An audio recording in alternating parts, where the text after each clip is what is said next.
They said Labubu dolls were cute. Mine moved on its own before I even unboxed it. I've always had an obsessive personality. Not in the dangerous way, at least not at first. It started with stamps, then coins, then rare manga. And when the hype around designer toys exploded, I naturally spiraled into that too. Labubu dolls were everywhere. Cute, weird, a little grotesque like a Furby bred with a nightmare. And the resale prices? Insane. I told myself I'd just buy one. Just one. The first one I got was sealed in a box covered in pink stars, its mischievous smile pressed against the plastic window. I placed it on my shelf next to some limited edition Funko Pops, but something about this one felt different. I'd wake up in the middle of the night and find it facing a different direction. At first, I blamed my cat. Then I noticed it would be on a different shelf, or lying on the floor, always face up. I didn't tell anyone. Instead, I bought another. This one had dark eyes, almost hollow. When I opened the box, it smelled like burnt plastic and something faintly sweet, like decayed fruit. I remember thinking they shouldn't smell like anything. But the label said authentic, so I let it slide. That's how it begins, you know. You don't realize you're being pulled in. Soon, I was scrolling auction apps at 2A, chasing obscure variants from Hong Kong, Taiwan, collectors in Germany. Some listings were vague photos blurred, names scratched off, just captions like, "You know what this is," or "Done tea open after 3 ME. I laughed at first, until I noticed something disturbing. Some of the dolls weren't in the official catalog. No record of them anywhere, but they'd appear. In forums, in group chats, even in TikToks, usually with warnings. One of them had tiny writing carved into its plastic chest, right under the shirt. I had to use my phone flashlight and zoom to read it. It said, "I see you." I still didn't stop. And that's when I received a private message on my collector app. No profile picture, no username. Just this: "He's already in your house. Stop buying them." I tried to ignore the message. I even convinced myself it was just some troll trying to scare me out of a bidding war. But something about it stuck with me. The phrasing, "He's already in your house," not it, he. That night, I boxed up all my Labubu dolls, sealed them tight. I even labeled each one with a date and variant name, like I was organizing something clinical. Contained. I didn't sleep. Every sound made me flinch. The hum of my fridge, the creak of the ceiling, even my own heartbeat. At 3:12 am, I swear I heard whispering. Not words, just movement. Shuffling. I got up, walked out into the living room, and froze. One of the boxes was open, the pink one, the very first Labubu I ever bought. It was out of the packaging, sitting cross-legged in the middle of the rug. Just sitting there, smiling. I stared at it for a long time. I didn't move. I didn't breathe. Because right then, I realized something. I hadn't just collected these dolls.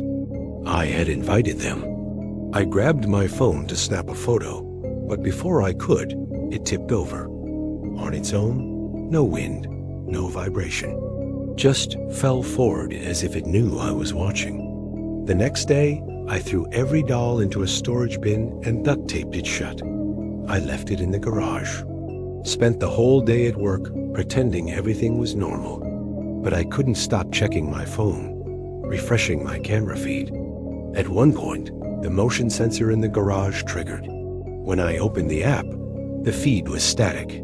Only for a second, but in that second, I swear I saw a flash of a face. Not a Labubu, mine, staring right back at the camera. Only I wasn't in the garage. After what I saw on the camera, I stopped going in the garage. I told myself the app had glitched, that it was some reflection, anything to avoid the truth.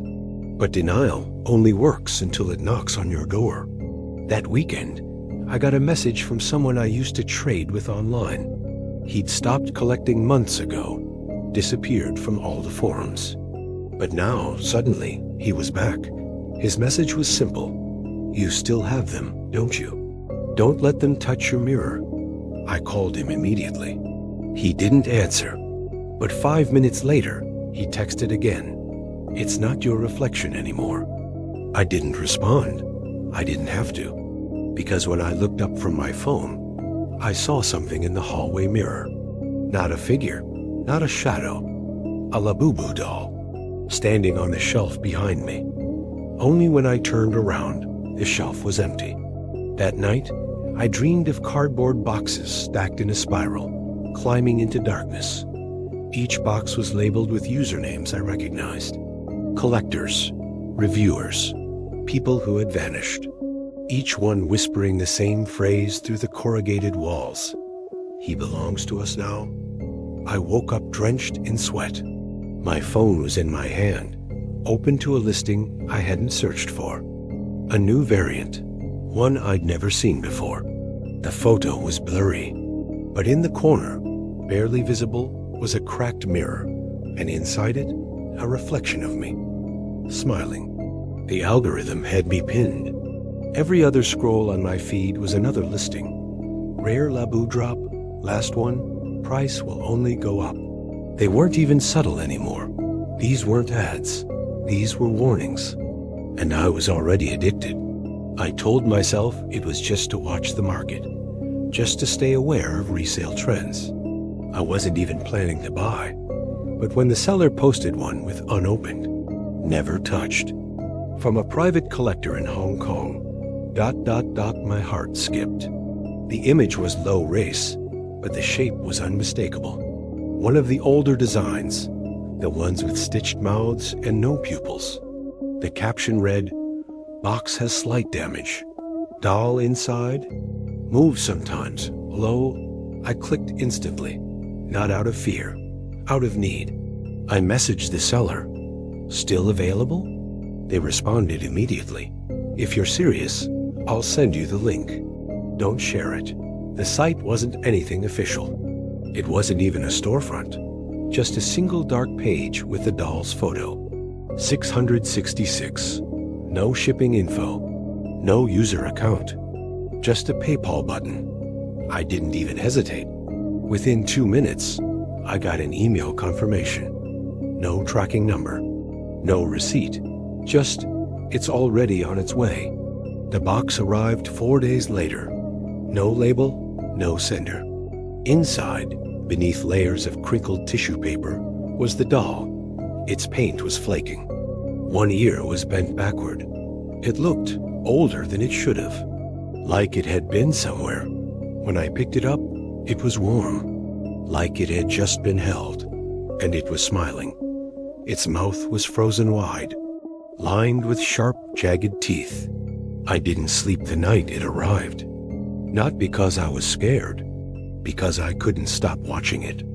I put the doll on the shelf across the room, half out of frame on my webcam, like a silent co-host during my late-night editing sessions. At 3:12 a.m., the feed glitched, just for a frame. A flicker, a freeze, then the screen returned. But the doll had moved. It was subtle, barely noticeable unless you were watching for it. Its head had tilted, just slightly, enough to break the symmetry of the previous frame. I rewound the recording over and over, looking for a breeze, a shadow, a string, nothing. I left the room to clear my head. When I came back, the monitor was off. I hadn't touched it. And on the screen, before it powered down completely, was a single word in static font, burned into the LCD for just a second. Look. No source, no file, no explanation. The doll hadn't moved again. But now, I was sure it was watching me. The next morning, I showed my coworker the footage. He laughed at first, said it was probably a prank or a corrupted video file. But when the playback glitched again, same timestamp, same frame drop, same blurred face, his smile faltered. He leaned in. Is that one of the dolls? I hadn't noticed it before. Behind the chair, just in the corner of the frame, almost lost in the static sat a Labubu.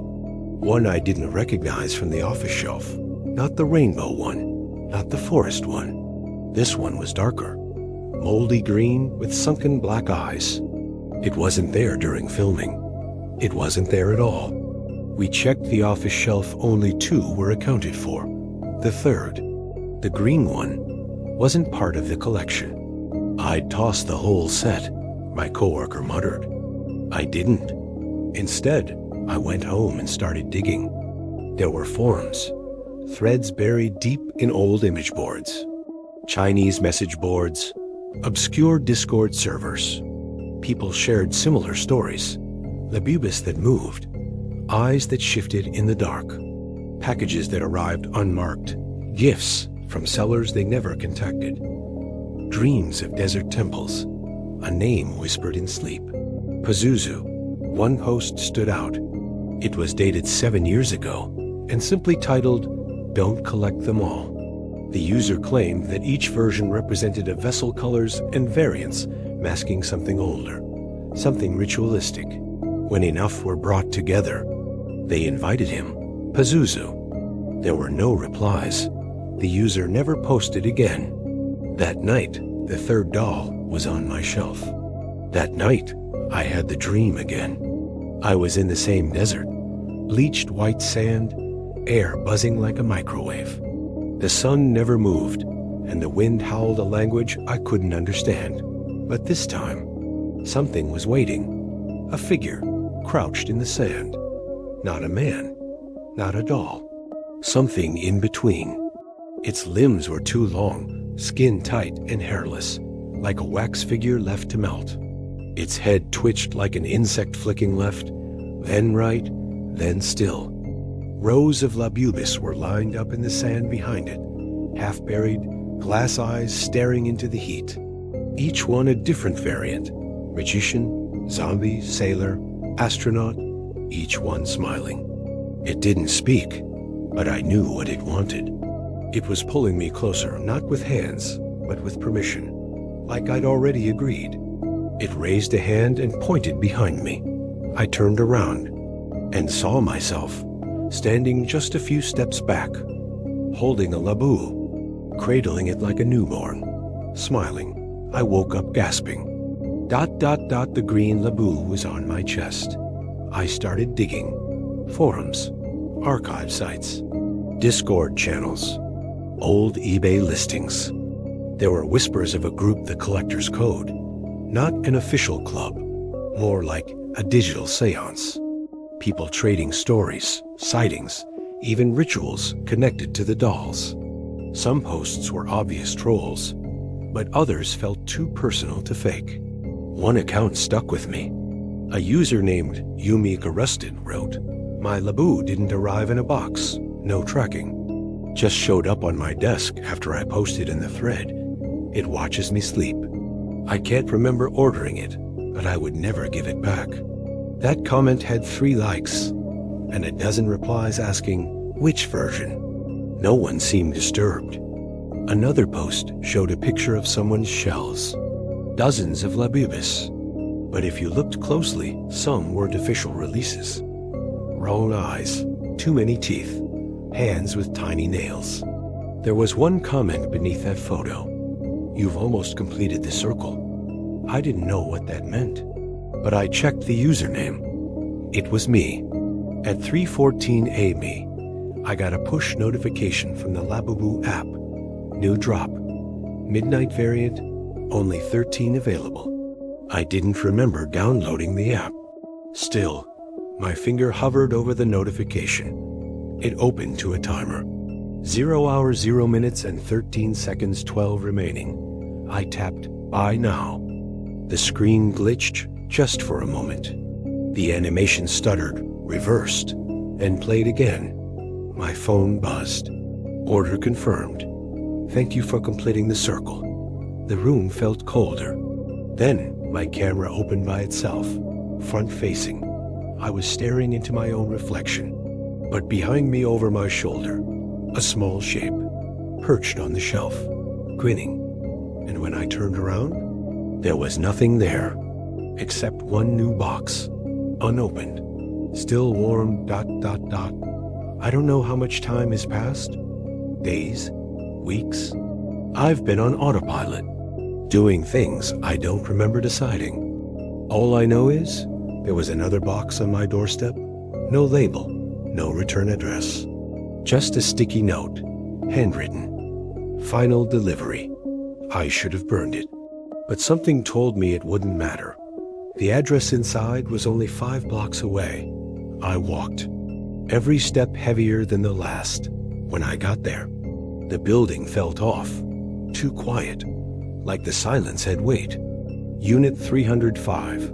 I knocked, no answer, so I left the box on the floor, turned to leave, but the hallway behind me wasn't the same. It had stretched.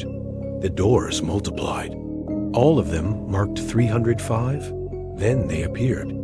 Dozens of Labubu dolls lining the corridor, sitting perfectly still, identical, staring.